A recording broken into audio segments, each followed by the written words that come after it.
What's the issue? No, I'm not telling you. It's embarrassing. I'm gonna guess you just gotta like press the on button. Yeah, something like that. But it's still when I go to it. Okay. Okay, we're actually live. Welcome to the Bytecode. I'm your host Shafu, and today's episode is with Will, who's gonna walk us through Tevm, TEVM. Will, thanks for taking the time, man. Yeah, thanks for having me. I'm excited to show you through this code base. Nerd out on JavaScript a little bit.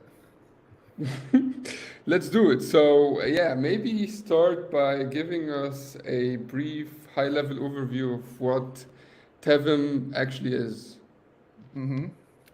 Yeah, so Tevin kind of came originally from just like being a Solidity kind of like front end dev. I've always been on the front end, even though I've kind of been in this space since 2018.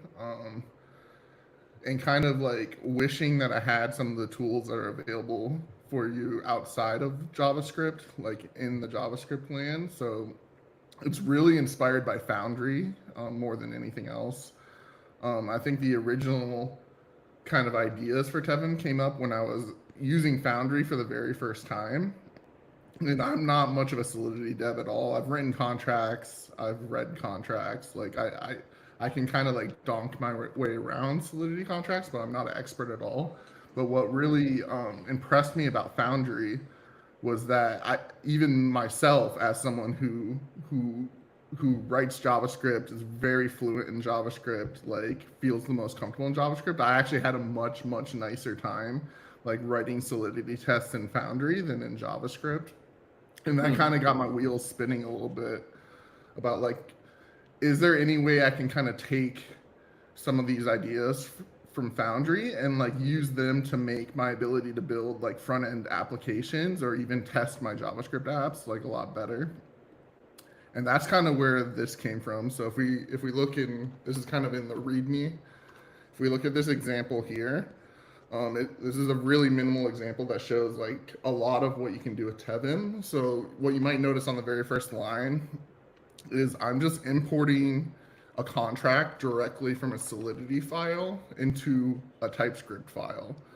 And we'll see later actually that this is completely type safe. When I hover over this, you'll see like nat spec comments. It will show you the complete interface of the contract in a human readable way. Um, if I even go to click on this balance of, which I can't do here because we're in a README and not an actual code file, but if I were to double click on this, it would actually take me to the Solidity contract where balance of is defined. So this is just making like using my contracts in TypeScript a lot nicer because I don't have to like set up complicated build pipelines. I don't have to worry about like copy pasting ABIs. I don't have to like when I change the contract a little bit, I don't have to like worry about did I rebuild or not. Because it's kind of this allows it to be built directly into the TypeScript build process. And then the second piece of this is kind of like I think of that as being like the JavaScript version of like Forge build. Um, so then the other power of Foundry, I think, so another power of Foundry is kind of Anvil, right? Like the ability to have a DevNet, and and this is more powerful than people think on the front end. So like I'll just like give like a quick example of like a problem where like I wish I had Anvil on the front end. Um, if you want to estimate gas for like a token, something like a transfer from of a token, this is like kind of my canonical example. Um, you actually like can't easily do that until the user already approved. And the reason that that is because if you send a ETH estimate gas request before they approve, it's just gonna be testing against a reverted transaction and won't be able to estimate gas. And you can fix that with like state overrides. Like there's like fancy ways you can get around that, but it's not like super easy or ergonomic, and most people don't ever do that. But you could imagine if you had Anvil like available to you, like in the browser, you can literally just like impersonate the user, approve the token, and then estimate gas. So like little problems like that become really easy to solve. Another problem that came up, I think, that's really common that a lot of the users have been coming to me for is sometimes they just need to like replicate contract logic on the front end. So this is like really common where like they'll write a contract, they might have some like complicated logic in it to do anything you can imagine. You're shaking your head, so I'm sure you can think of examples of this. And what like people don't want to do is they don't want to have to rewrite that logic in JavaScript and then like keep it in sync with their Solidity. You can so like there's a lot of code reuse power if you had like quote unquote Anvil in your browser, because you can actually just execute the Solidity. You don't have to rewrite it in JavaScript, and that's pretty powerful in terms of code reuse. So sorry if I'm going a little slow here. I just want to make sure that this is kind of like a new way of writing JavaScript. So I want to make sure like kind of the use cases make sense before I kind of dump the features onto everybody. No, it's great, man. It's great, and yeah, I was having my, I was agreeing totally, because this the example of having logic that you have to re-implement the script. I did this a couple of times, and it Mm-hmm. sucks. So this is Yeah. definitely a great solution for this. Mm-hmm. Yeah, exactly. Yeah, and I used to work at Optimism too, and I can think of a lot of examples there where um, we had to do a lot of work of like rewriting, like for example, how we hash L2 to L1 withdrawals, for example. Like we Mm. have a Solidity contract that does that, but then we also have like a JavaScript SDK that does that, and um, that's like another example of that kind of like made me think like, oh, this is a problem worth solving. So yeah, with all that introduction, yeah, that's what this memory client is. So this memory client is like kind of the Anvil part, where if you call create memory client, and you can even fork just like Anvil, like what I'm creating here is basically a Ethereum node very similar to Anvil in JavaScript that can run in the browser, in Node.js, or in Bun. So any problem that you've ever wanted to solve, where if Anvil would solve your problem, it's pretty easy to use it. You just use this memory client to solve it. They're pretty lightweight, easy to spin up. Um, and yeah, they basically just execute bytecode. That's like kind of they execute bytecode. They simulate the blockchain. You can like mine blocks and stuff like that. And then here you can see I'm just using like a basic action. So if anyone's used VM, so this whole library is actually built on top of VM and ABI type.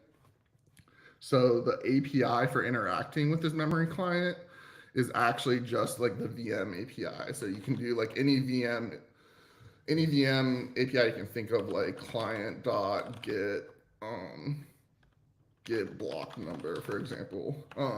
Like every VM API is supported, so you don't really have to like learn a new API to use this.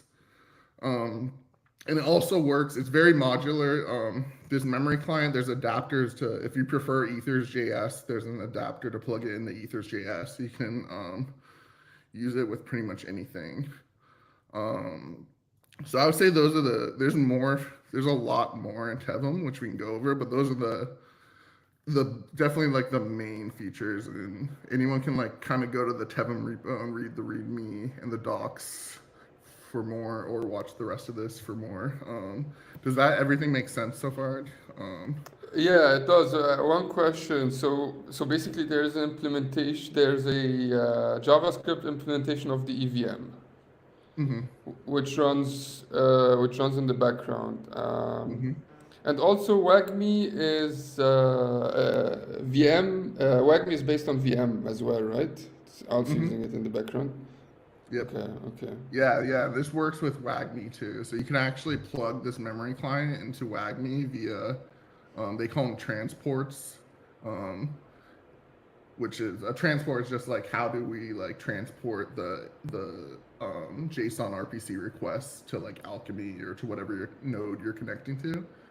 You can actually plug in Tevm in as a WAGMI transport, and then use it kind of like use WAGMI too with Tevm, and it works perfectly fine.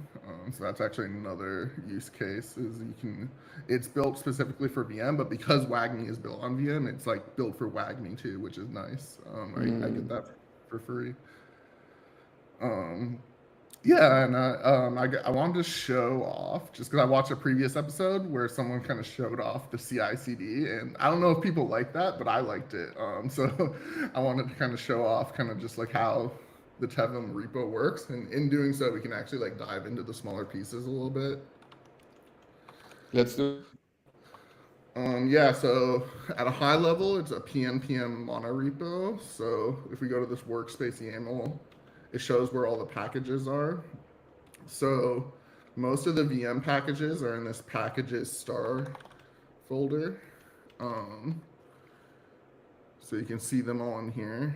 It's pretty modular how it's broken down. So every internal package Tevm uses is actually available as a standalone package.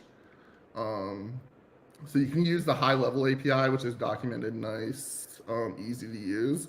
But if you kind of want to get your like hands dirty or like wish that you had like lower level control, you can definitely like dive into one of these packages. For example, this EVM package is just like the EVM interpreter, and nothing else. So like if you wanted to just like, if all you wanted to do is just use the EVM, you didn't want to like blockchain or you didn't want any of the VM stuff or any of that, you could use this. Yeah, and then the other main packages are actually in bundler packages. So bundler packages, this is what kind of does the Solidity import magic. The base bundler is the main package that does that. So basically, if we go in here, the way this base bundler is actually used to build support for everything else. So basically, the way this works is it just has functions on it like resolve DTS. So that means like resolve TypeScript types, or it can resolve CJS, which is just like turn it into like common JS, JavaScript, and stuff like that. So this bundler is basically used to create every other bundler. So that's how the bundler works with pretty much like any other build tool. So it works with like ES build, rollup, RS pack. Another cool package in here is the sol-c package. I mean, there's not much to this, but the sol-c package is just, I could imagine people wanting to use this if they want to use sol-c, where all it is really is just, it's just sol-c, but with TypeScript types. So sol-c like by default doesn't have TypeScript types. I'm a bit of a type maxi myself, so I wrote TypeScript types and then wrapped it. And that's so like if you wanted to use sol-c and have like stronger typing, this is available for people to use. In terms of CI/CD, I really like this a lot actually. So if I exit really quick,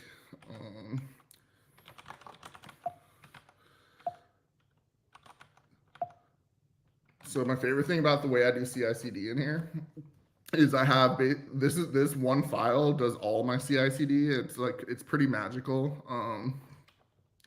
So it uses a tool called NX. So actually, if I back up really quick, NX is like a monorepo tool. So I can do like NX build types at Tevm memory client. And then when I do this, it's like smart enough to figure out like what packages does it depend on, and it will like build. If it has any dependencies, it will build those dependencies first, and then it also like caches. It has really smart caching and stuff. So I'm gonna actually end this. But if I go back, so the way the CI/CD works is I actually just like I can horizontally scale it. So I scaled it to like 12 boxes. So when I run the CI/CD, it will like spin up like 12 boxes in GitHub Actions. And then all I run is I basically just like say like, hey, I want you to run like all of this. Like I don't have to like build the pipeline myself. I just say like, hey, these are all the builds and tests and linting. I just want you to do all of this. And then what it will do is because it can figure out the build graph, it will actually smartly basically pick jobs off the top of what's the first job I have to do, and like kind of give it to whichever like machine is ready next. So like it allows my CI/CD to be pretty fast and have like really good caching basically. And you can see like this would scale to like a team of like 100 or more devs pretty easily. And you can see it's basically just like one 82 line GitHub Actions file. So I really love NX for this reason. Is it basically gives me like extremely good caching, extremely fast CI/CD, and a really good CLI tool, with like almost like no complexity on my side, which I love. Yeah, I can show off just like trying to use Tevm a little bit too. So if I go into the playground really quick, I can show off just some of the features.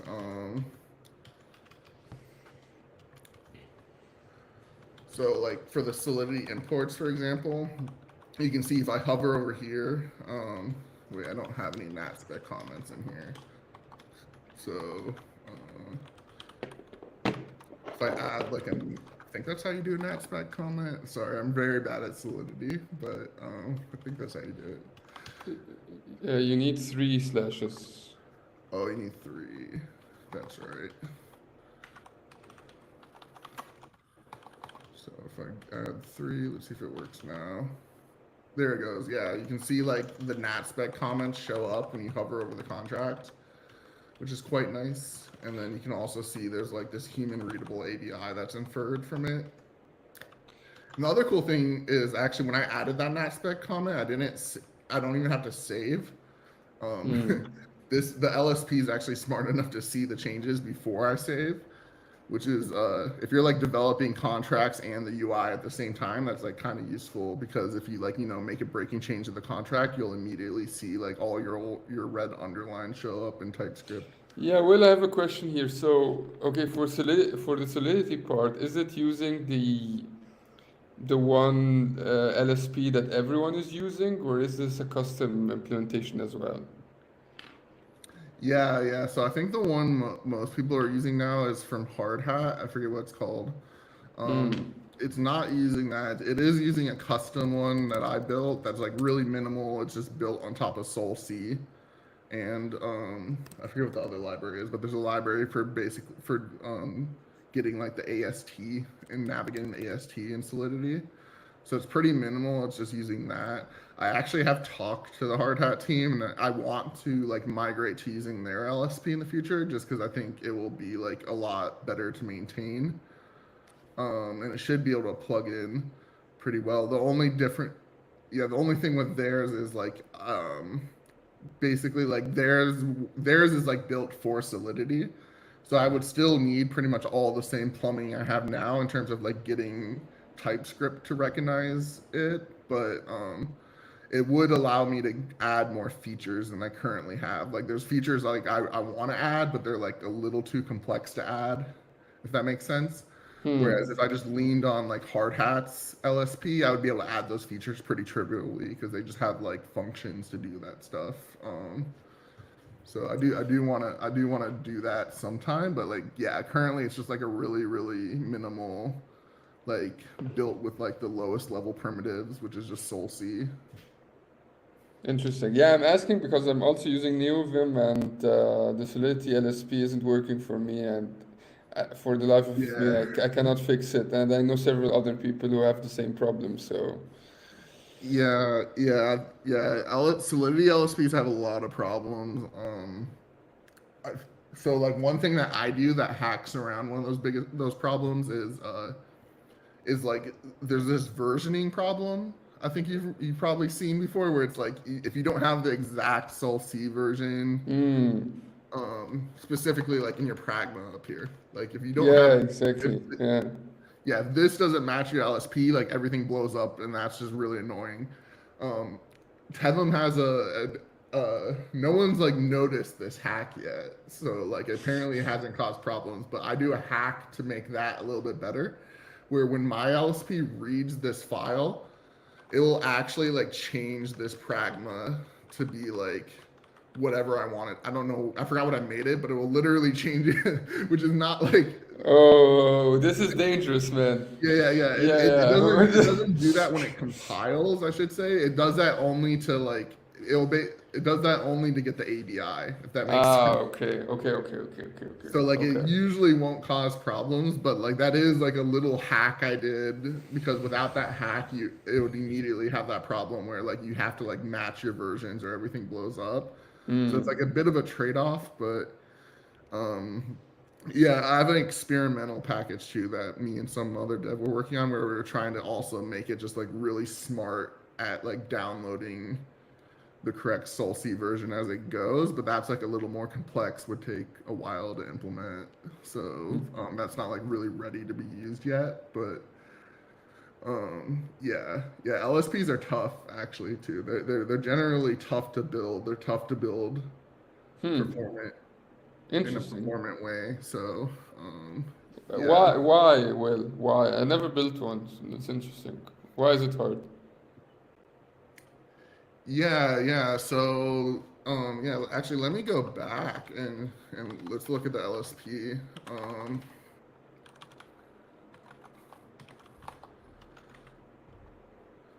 all right. So when I actually go in here, actually, I have these are unused, by the way. Um, I'll show these really quick. This would be an interesting way to build an LSP, though.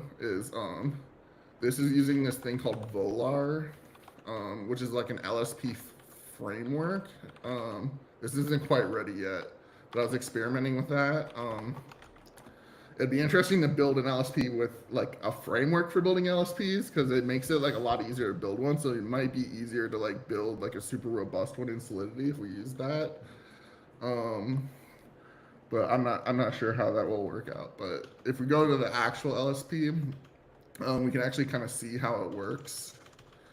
So this is like the entry point to the LSP, and this is specifically for TypeScript. So the way the TypeScript, have you ever heard of the decorator pattern? Yeah, like the decorators in Python, for example.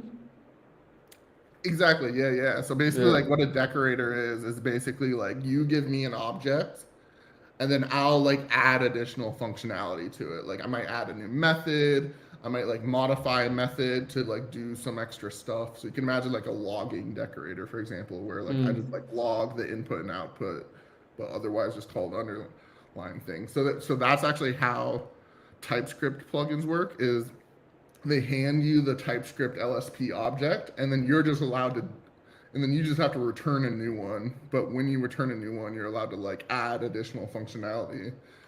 So that's what I'm doing here is I just read the config.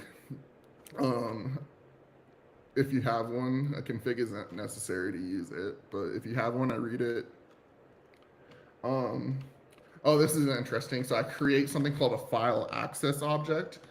Um, you can see it looks like FS. Like it's just a thing that can read a file, et cetera, et cetera. The reason I don't like use like import FS to do that is because this allows it to work like get files from anywhere. So it can get files from the LSP, which is that's how that magic worked before, where before I even click save, the LSP was already updated based on my changes.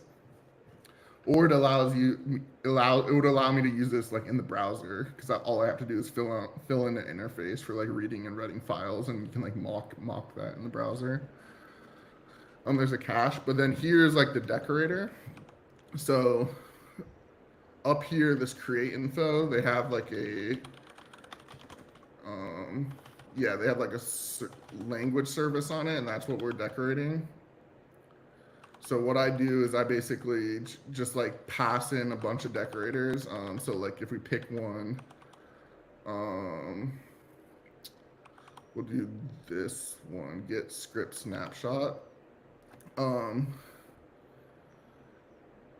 Basically what this decorator does is get script snapshot. So this is how an LSP works actually. So the way an LSP works is it has like an interface, and the interface has things on it like get script snapshot, or like get or like give me diagnostics. I don't know the name of it, but basically like you can just imagine everything your LSP does has like a specific like method on it, right?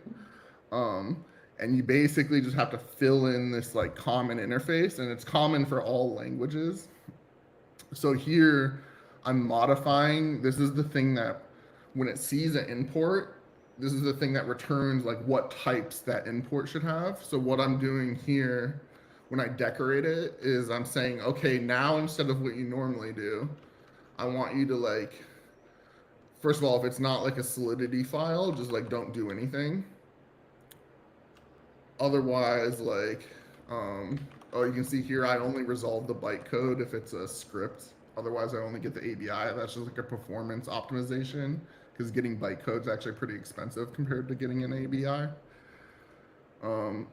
But all I do is just, and this is that bundler I showed earlier that works for everything. So it just uses the bundler, resolves the TypeScript types, and this will be like a literal TypeScript file that gets returned here, and I just like return the TypeScript file. So like that's like how I decorate it, but this is also how an LSP works. But now the problem with this is there's expensive methods, right? So if I go back, which one's the real? Oh, this one's expensive, right? So this is the one where like if I like hit GD in Neovim and it takes me to like where it's defined at. Building something like that is actually really hard to build efficiently. You can imagine, right? Because it has to basically like traverse your entire like AST graph to like find what you need to find. And like certain languages like Golang are like really nice because they just like ship with like all this stuff. Like the reason why I love Golang is and Rust and all these languages because like they just like ship with all this stuff. You don't have to like build it yourself. You don't have to like pick each third party you need. Yeah, but I always thought, well, that it's basically indexing everything. But is it Yeah, actually doing it on the fly? I don't think so, right? I mean it depends on the implementation. So like yeah, it often will just for performance reason have to like basically like index it, but this is also where you get problems, right? So like anyone who's used TypeScript has probably had this experience, especially if you use VS Code, of like your type server just gets completely out of whack and you have to hit like restart TypeScript server to get everything fixed. Maybe you installed some node modules and just broke everything. So like it's like that's true, and then that comes with its downsides because like basically like because TypeScript is like hacks on hacks on hacks on hacks, like this has basically just been like such a long-standing known bug in like VS Code that like at this point it's just like the TypeScript experience. Like any TypeScript dev knows like, oh, your TypeScript's not working. Have you tried restarting the type server? So like, yeah. So like it's basically like you got to pick your poison. Like, do you want like horrible performance, or do you want like complicated caching that's going to come with bugs? Ideally, you just want like something like Rust, where like it's almost like the platform itself is like really good at supporting it, if that makes sense. And that yeah, I think the languages that like thought about the LSP up front, those are the nicest languages to use in terms of LSPs, like Rust, Golang, like all these. It's funny that TypeScript's not a good one because the language that actually invented like the common interface that's like the TypeScript, that's like the language service plugin, is actually it was like VS Code and TypeScript invented it. But I guess because they were the first ones, TypeScript's kind of like a struggle when it comes to that. Oh, they defined the protocol? Interesting. I Yeah, didn't yeah, know it was that. actually invented by Microsoft and VS Code, but it became like an open source standard that like Neovim uses. So you don't have to use VS Code to use it, which is nice. actually can't imagine what life was like back when programmers had to like not have LSPs. You know what I mean? I can't imagine programming without LSP these days. But I think Yeah, Solidity is way behind. I think I'm doing it right now, man, because I'm doing Solidity and my LSP is broken. So yeah, it's not the greatest thing. yeah, that's true. Yeah, usually when I write Solidity, I like I basically just write it without LSP until I get like stuck. Hmm. Like sometimes I'll get stuck and I'll be like, I need a LSP to be able to like figure out like where all my bugs are and all my syntax errors are and stuff. But, Yeah, yeah. um, yeah, I'm trying to think because I could go deep into the LSP land. I'm not sure how deep we go. Yeah, this was an interesting detour, but I would love to build something in Tevm. You want to build Yeah, something? let's go back. Or look at an example or something. I think that would be fun. Yeah, so this playground, I have it like set up with the stuff that would be hard for me to do. But this is an example that people thought like kind of blew people's mind what is possible. It, A and I server. built this before, Nice. but we can like build it again from scratch. We'll see how far we get because it might be hard to like iron out all the bugs. But what I built before to kind of like show off Tevm, I don't know. First of all, before I show this, I should like disclaimer. I don't know if this is a good idea, right? It This is isn't. a fun idea. It isn't. This is a fun idea. I don't think I would use this in production. I have no plans to like make this like a Tevm library that I want people to use, but it's really good at showing off like how powerful Tevm Yes. is at TypeScript and Solidity interfacing. So like what I built here or what this interface is and what like we can try to like get this to work with Tevm is basically this is just like a server with like a made up API that I made up of like how it could work. Um, Written in Solidity, right? So the idea here is like we want to write servers in Solidity. Solidity is the best language. It's better than Golang. It's better than Rust. We want to write servers in Vitalik in the God's language, right? We want to write. We want that's how we want to build it. So you can actually do this with Tevm, right? Because Tevm has the ability. So before what we showed is like you can run like Solidity scripts in JavaScript. But Tevm equally has the ability to run JavaScript in Solidity, right? So you can Oh, see I like, didn't know that. Well, that is huge, man. yeah, and it can do it in a type safe way that we'll see in a second. So like, You should say that when you present it on a high level. Yeah, this is wild. Okay, so yeah. okay, I would love to see this. Yeah, yeah. Let's call some TypeScript stuff in Solidity.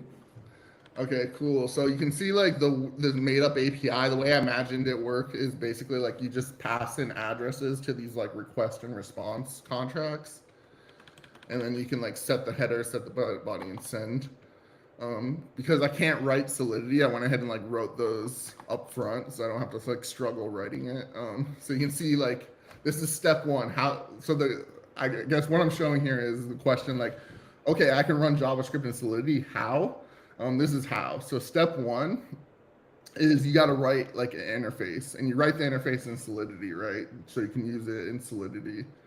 Um, and then this will also click why did I spend so much time making it so you can import Solidity? You're gonna because it makes this a lot better. So if I go to run server, you can see I'm importing these, and then how do I get Java? How do I like implement these interfaces in JavaScript? I use this method called define precompile. So the way a precompile works, let me comment this out really quick, is basically you just give it the contract that so you import the contract. You give it the contract. I just added addresses to it, and this is a bug already. So I like said like, okay, the precompiles are at this address. I give it a contract, and then like you define a call method. I forgot actually even what is on this. So basically the call is like, it just gives you like the raw data of the call and the gas limit, and you just like, and you return, like you return like something like this, like data 0x gas used 428. Like you basically like that, this is how you like define one at a low level. But I also give you this other utility called define call. And what define call, and you can see this red underline, is the way this works is like when I give it the API, it's asking me to fill it out, and then this is type safe. So if I hit like this, you can see like this has a method that I should fill out called params address. So I can add that. And then this will get, if I remember correctly, it will get like the param key, which this should be type safe. So it knows that param key. Yeah, no, oh, it's actually, I got my own interface wrong.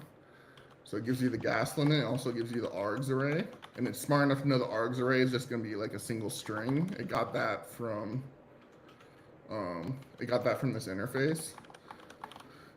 So that's extremely powerful in that, like, basically like defining that solidity interface not only made my solidity type safe, but also made this TypeScript code type safe. And then basically we just have to like return what the param would be. So I think the way you get a param is like, is on here, search params. And is it like .get, I'm guessing? You can see I can't program without an LSP, by the way. So arg0. I think it might have to be a string. So const address. And then we want to return, we'll just say this gas used is 0. And then we'll say is address. I think I have to turn it into bytes actually. So Tevm has a util for that. Hex to bytes. Or does it? Oh no, it's smart enough to do it for me. Let's go. Okay, so I underestimated how good I made this API. So it's smart enough to know that I have to actually return like a hex-based address actually, which is nice. So then I'll skip ahead in terms of just so I'm not like bearing the lead here, because I don't know how far we'll even get on this. But then the way that we use the precompile is when we create the memory client, which remember was like the Anvil running in JavaScript thing. Yeah, well, could you explain a precompile again? Because when I hear precompile, I always think of these 6 precompiles in Ethereum, if you know what I mean. These that 1 address, 2 address, 3. So this is a little bit confusing to me. What is a precompile exactly here? Okay. Yeah, it's actually the same thing, right? So like a precompile in Ethereum, like what is a precompile? A precompile is basically like a contract on Ethereum that isn't necessarily running like Solidity bytecode. It is running like some kind of spec, right? So like it might be like, so that for example, there's a precompile for 4844, right? For doing like 4844 like hash validate. Sorry, I'm not an expert on this, but like there's basically like a precompile of 4844 that like validates based on the KZG, I think it is KZG commitments, like whether like a blob is like correct, whether like the hashing on a blob is correct.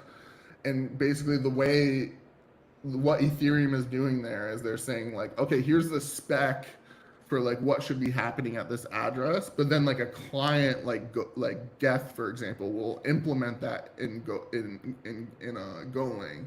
Yeah. So it's basically like this. It is actually the same idea where like a precompile is basically like, hey, this is a contract that's not like a normal contract. This is a contract that like runs like code outside of of like the EVM, if that makes I sense. see, I understand. So basically, you're defining something in TypeScript and basically throwing it at a specific address as a precompile, and you're putting that precompile into your memory client, so you can call into Exactly, that. yeah. And also, I should say, this is also exactly how cheat codes work in Foundry, right?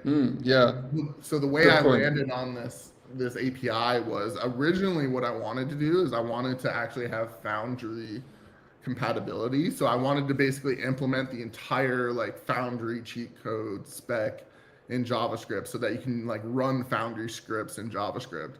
I still would like it if someone did this. So like I found out really quickly that would be really tedious and take me a long time. So basically like I was thinking like how can I like get this power quicker? And this is kind of the solution I got was like make something more generic where it's like you can just run arbitrary JavaScript.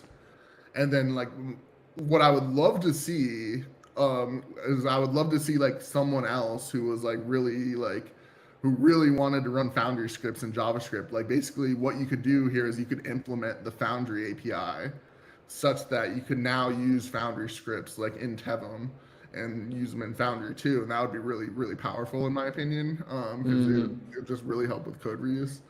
Unfortunately, it like I said, it would be really tedious for me to like maintain that, just because Foundry's adding they add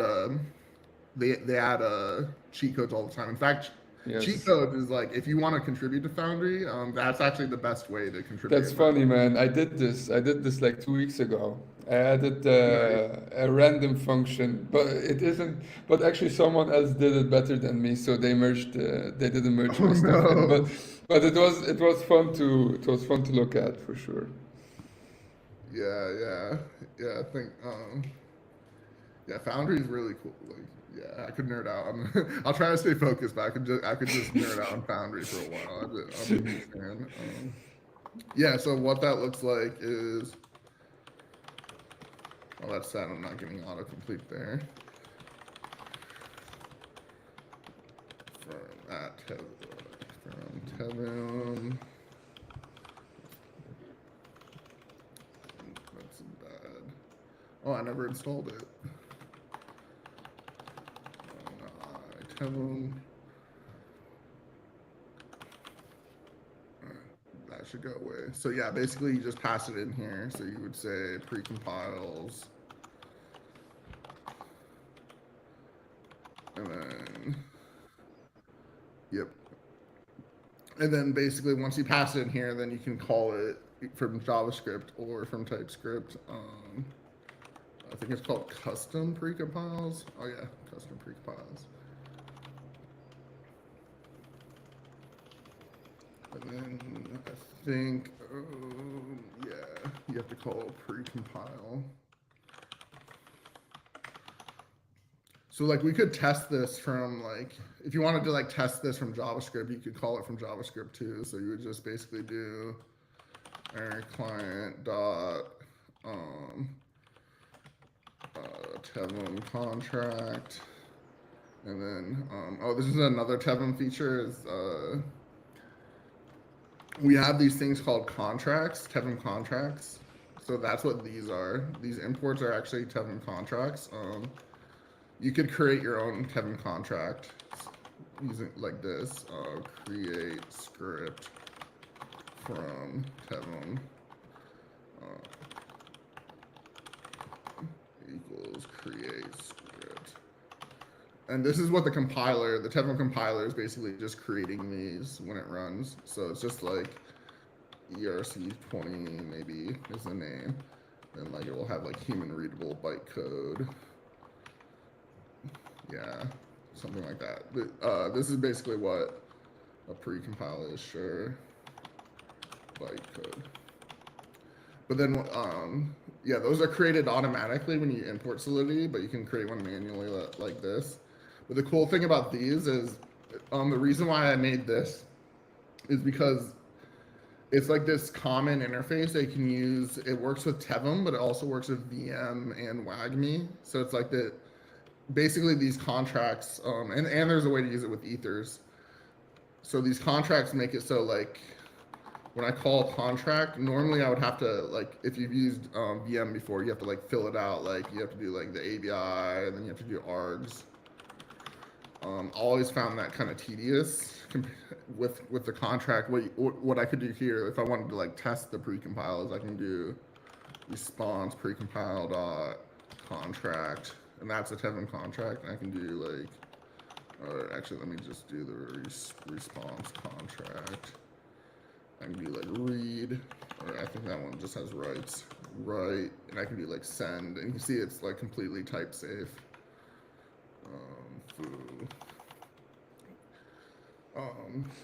Yeah, this works with VM too. So like if this is like a VM contract client, which it is, a Tevm client actually is a VM contract, or not a VM contract, a VM client. You can like, it works with VM too. So that's pretty useful. Yeah, we'll definitely not get through this by the end of the hour. But I did too much like explaining and stuff like that. No worries, no worries. Anyways, I think like I'm at least showing like how this is possible though. Is like, yeah. You can see like, so you can see like what we want to do here is like we have this request precompile, and we want to fill it out. We want to fill it out with like based on the request, and we also want like this response precompiled. We want the response precompiled to like react to it. So like in the response precompile, I think there's like there's going to be like a set body. There's going to be a set body in here, and like in here we're going to want to do does this take a response, I'm assuming? Oh, we have to return it. Yeah. So we would probably have something like this. We would have like a response. Let's just make it any just to move faster really quickly. So we would basically want to do something like this, where we would do like response dot body equals. Oh, we don't actually even have to do that because it should be a string. So you can, so basically we would fill in this precompile, and then basically, and then what we would do is, and then one of them is going to be send. So like for send, what I would do there is, there's this new API called with resolvers. And you can do this, promise, resolve. So basically like before we return this response, we want to like wait for them to send it. So it would be like await promise. And then I'm kind of like pseudocoding here. And then whenever they call send, that's when we call resolve. And then here it would be like return new response, and it would be response dot body, and then there'd be like status, response dot status, and then like headers, like response dot headers dot map dot blah blah blah.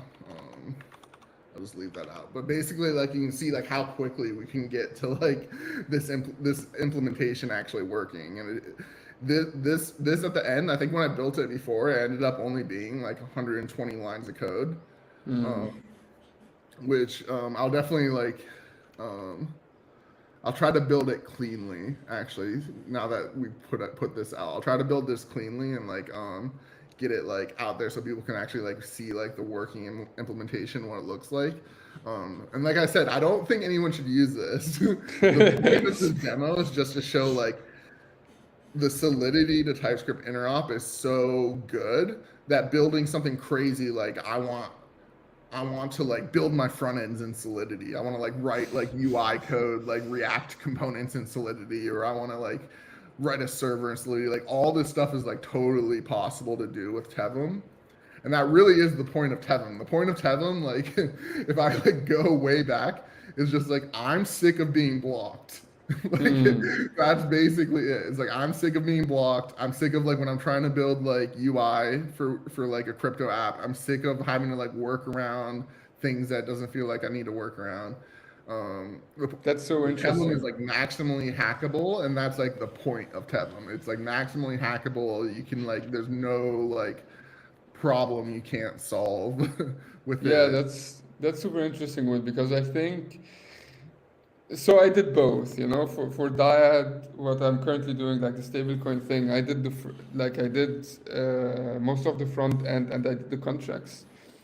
But we also had people who did the front end and just so currently we're at a point where it's really hard to work with people who are very good at front end stuff but have no knowledge about smart contracts at all. You Mm, know, you at least have to know what an API is. You know, you at yeah. least have to know what a test network is. So, but I think we can abstract that all away, and I think Tevim is could be one big building block of that. So yeah, it's Yeah, it's interesting. funny you said the ABI thing. So this isn't true anymore, but when I was first started building Tevlon, I had a rule that my API has to be so abstracted that nowhere in my docs does it even mention that there's an ABI, Mm, right?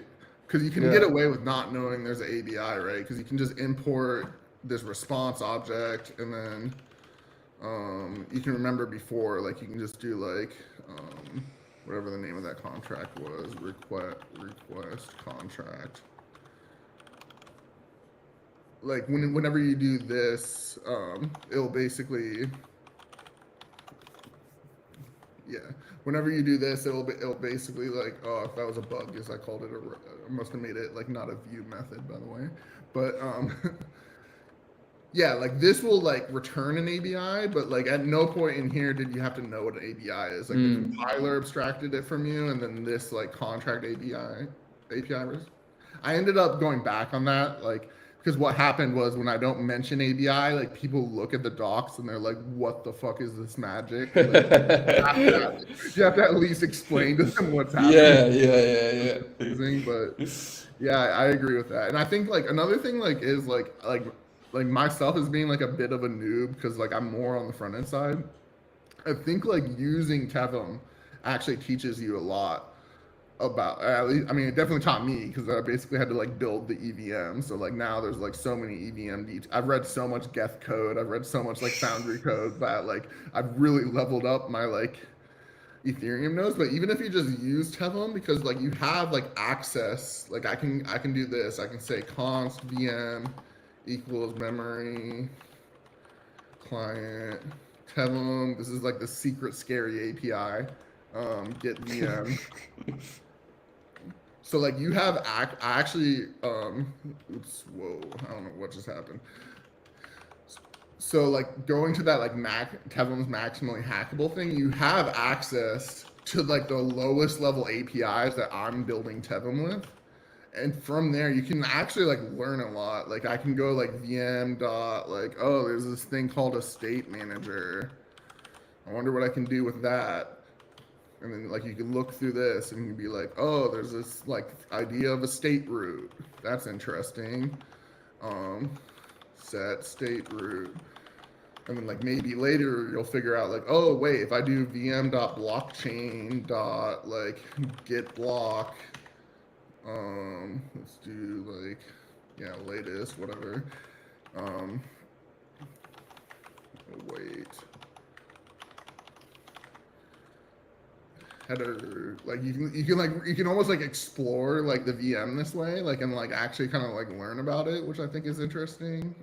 I think this has yeah, you can like do something like this. You can like manually like there's higher level APIs for doing this, but like if you want to get your hands dirty, apparently this is only number, so like I'm gonna say like block 420n.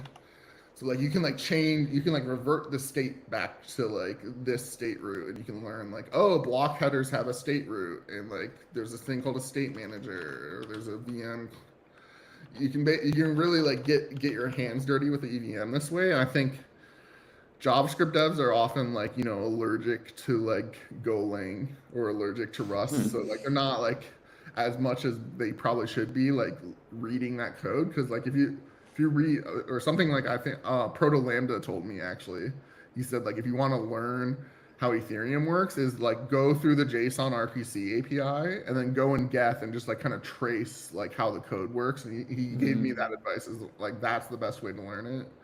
And I think he's right about that. Where like I would encourage like any front end dev, any JavaScript dev, like to like not be scared of Rust and not be scared of Golang, and like maybe take some time to just like see like, hey, how does like an ETH call work in Geth? Because it's actually a lot less scary than you would expect it to be, and just like taking the time to kind of like learn how like the VM works, I think can like really help you a lot with understanding things, or even like things like logs, for example. Like I think there's a lot of devs out there, and I used to be one of them who like just like when you look at Etherscan logs, you don't actually know what you're looking at, right? Like what are the values? And I think like that stuff can be like less scary than it needs to be if you just get your hands dirty with this. So like a hope of mine is that just because like this is so accessible for people to use, that people like eventually kind of get like diving deeper into like how the EVM works, and it just like raises the knowledge of like the average front end dev, and then makes your experience, someone like yours experience, better like working with front end devs who like otherwise would be like clueless on this stuff.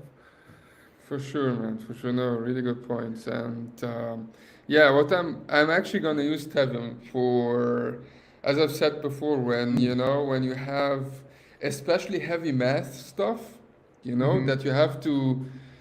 I rewrote it in JavaScript, but it's basically only an approximation. You never Yeah. get it exact. And Mm-hmm. what I actually did in the past was just take out this piece of math, put it in a contract, and make it a view function that I call into from the front end, Yeah.